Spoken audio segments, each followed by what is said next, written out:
Бул люфа өсүмдүгү. А бул болсо биз кадимки эле жуунучу мачалка.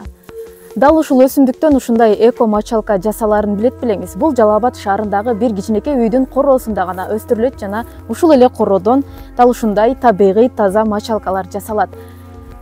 Бул сыяктуу пайдалуу мачалканы ар бир кыргызстандык үйүндө өстүрсө болот.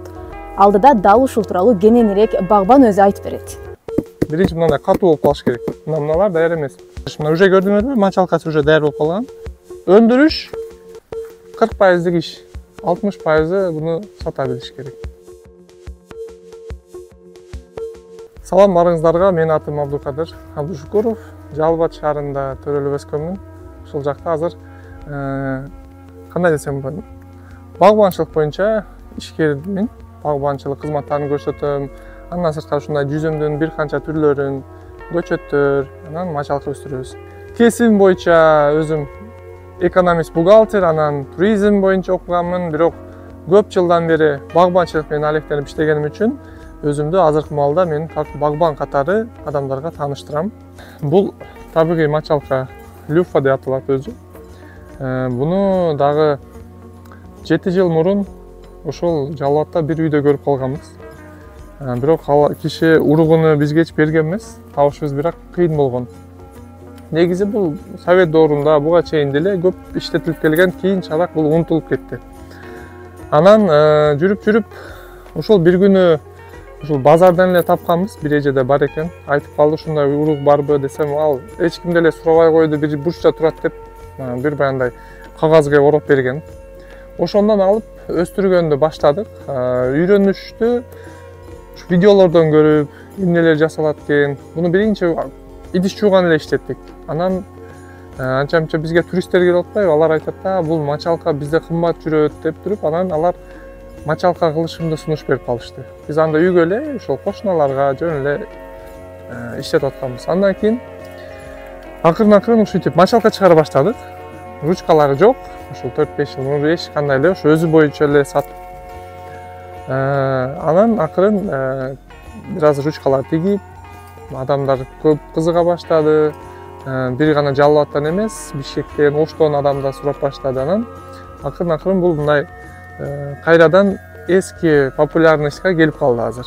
Эрте жазда эгилет, бул бир жылдык өсүмдүк да бадыранга окшогон. Эрте жазда отургузабыз, апрелдерде, анан сентябрь, август, сентябрь, октябрларда бул уже бышып калат. Мына азыр 5-чи ноябрь, мына уже мачалкалар акыркылары турат, даяр. Анчалык кыйын жери жок. Ушу бадыранга кантип карасаңыз ошондой эле өсөт. Оору, башка нерселерге абдан чыдамкой нерсе. Анан буну негизи мекени ошол Индокитай деп коет, Индия, Малайзия жактар. Даже алар буну свежий малында, кичинекей кезинде бадыранга окшоп турат, аларды жешет экен. Кабачок катары. Негизи ошо бир нерсеге таянып чыкса жакшы өсөт экен. Бул жүзүмгө эле окшогон. Аркалар болсо жакшы, болбосо дарактардын астына эксеңиздер деле боло берет. Мисалы өрүкпү, алмурут астына эгип койсоңуз ошого тырмашып чыгып кетет экен.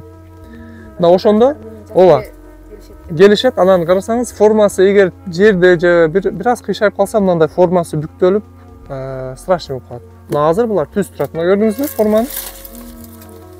Ушундай кыйшайып кетет. Ошон үчүн асылып турса, мына тегиз чыгат, анан булар баягындай высший сорттордон болот. Уругу ушу ичинде чыгат. Мына мисалы бир уруктан 5-10, балким андан да көп мындай мачалка алсаңыз болот. Уже ар бир мачалкадан кайрадан жүздөй урук аласыз. Бир түптөн канча аласыз? Бир түптөн ошол орточо биз мындай средний айтабыз, ошо 5-10 алса болот. Негизи 30га чейин алат. 30га чейин алгандар бар. Унчукпай койсо, ушул турган боюнча турса, мисалы мачалка. Мына. Өзү деле мачалка катары колдонсо боло берет да, мына. Көрдүңүзбү? Буну уже жуушта кереги жок болот. Только уругун алып коет. Болду, мынаны тазалайт дагы, иштете берет. Бул процесс кыйын экен, мен анда өстүрө албай калам дегендер болсо, жок. Биз бир аз сатыкка чыгарганыбыз үчүн ушундай бир аз кыйыныраак, анткени элге жараша тазалап, буну бир аз вид берип чыгарабыз. Эгер сиз өзүңүз үчүн болсо, анда эч кандай нерсеси кереги жок. Ушинтип кургагандан кийин үзүп туруп, мына бир аз тазалайсыз дагы, мачалканы иштете бересиздер. Бара-бара адамдар табый нерсеге барабыз акыры. Синтетика, химия деген нерселерден кайра мындан табыгый өсүмдүктөргө барабыз. Ошондо мунун келечеги бар биринчиден. Кызыктар адамдар көп. Экинчиден, мисалы жүзүмдү бир жыл отургузсаң, 3 жылдан кийин же 4 жылдан кийин киресиң да, сата баштайсың. Муну быйыл эксең, быйыл аласың. De fruits qui donnent des brosses pour se laver. Биз необычный ушундай огородко келдик дейт. Кайсыл жакта туристтер болсун, тур фирмалар болсун, аларга мен өзүбүздүн бакты көрсөтөм да. Биздин бакка барса ушундай болот. Мисалы 1 сааттык экскурсия бар, ал жакта мачалка көрсөтөбүз, жүзүм көрсөтөбүз, жүзүмдүн астында обед уюштуруп беребиз дегендей кылыпчы. Анан фирмалар кызыктар. Анан бир жолу ушул фирмаларды өзүбүз чакырганбыз. Өздөрүнө ушундай силердин коногуңар деле силерге окшоп бизде конок болуп кетет депчи. Анан алар кийинки жолу ар дайым туристтер болсо бизге байланышат. Абдулкадыр, бизге мынча турист бар, күтө аласыңбы?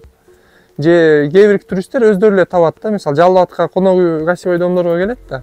Анан сурайт, эмне кылсак болот Жалал Абадта десе, Байчике мороженое, курорт, анан фазенда баргыла деп уже ушинтип топ-3 Жалал Абад шаарында жер болуп калдык. Ошон үчүн адамдар өздөрү деле табып келет. Эсимде барлары бир 15 мамлекеттен келген да. Америкадан келди. Испания, Италия, Европадан почти баарынан келди окшойт. Голландиядан көп келди, Франциядан келди, Швейцариядан, Израилдан да келгендер болгон.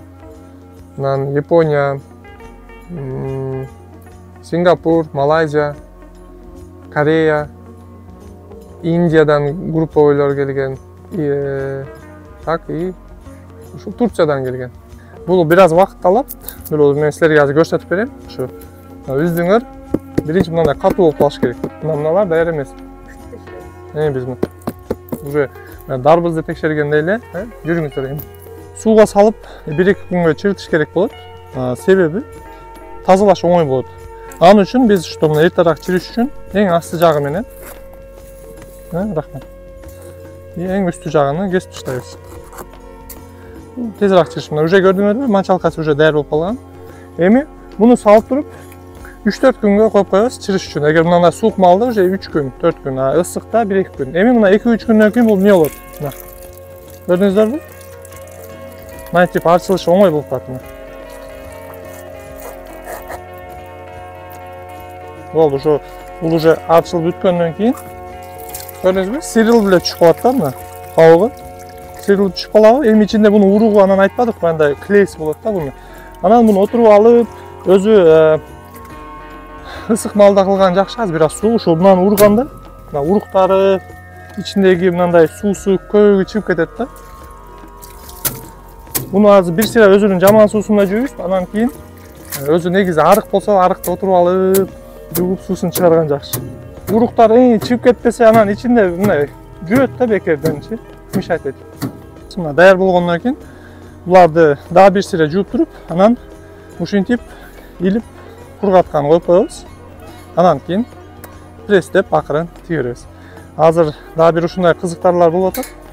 Ошону кесип аянда самын жасасак депчи. Люфа самын менен. Бул өтө биринчиден ал самын өзү таза экологический, а экинчиден люфа менен бул деле.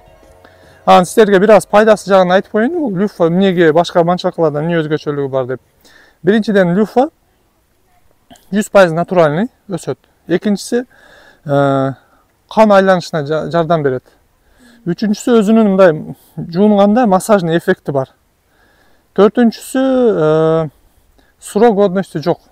Мөөнөтү жок. Мисалы 5 айдан кийин алмаштырыш керек деген шарты жок. Чырып кетпей табып иштете берсеңиздер болот.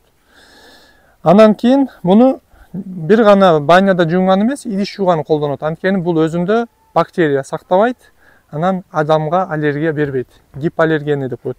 Эми эң акыркысы эмне дейбиз? Ошол өзүбүз деле өндүрүлүп чыккан мачалкалар. Станок бар. Станок бар, нерселерди кысат го. Эң катымки деле станоктун ортосуна, ооба, кээ биркилер эгер азыраак болсо баягы тиска деп коет, инструменттер кыса турган. Ошонун ичине эле ортосуна коюп туруп эле кысып койсок, ал бир күндө эле жарым саатта эле мынтип эле уже жабышып калат да, мыначы пресстелип калат. Анан ошондон кийин тиккен оңой болот. Азыр бул курагандан кийин бир аз катуу болуп калат да. Ошол анан кийин тиге турган эжелер бар, цехтар бар, ким айырмасы жок, барып туруп лентасын берем, мынаны 20 сом 30 сомдон тигип беришет. Ошентип анан акырын. Эми азыр бир аз жеткирүү кыйын болуп атат. Анткени спросу көп, товар азыраак болуп атат. Буюрса эми бир жактардан ушундай өстүргөндөрдү табабыз. Болбосо мына уруктарын сатып атабыз. Адамдар өстүрсө, биргеликте буюрса иштетип Кыргызстандын бардык адамдар ушундай натуральный мачалка болсун деген максатыбыз бар.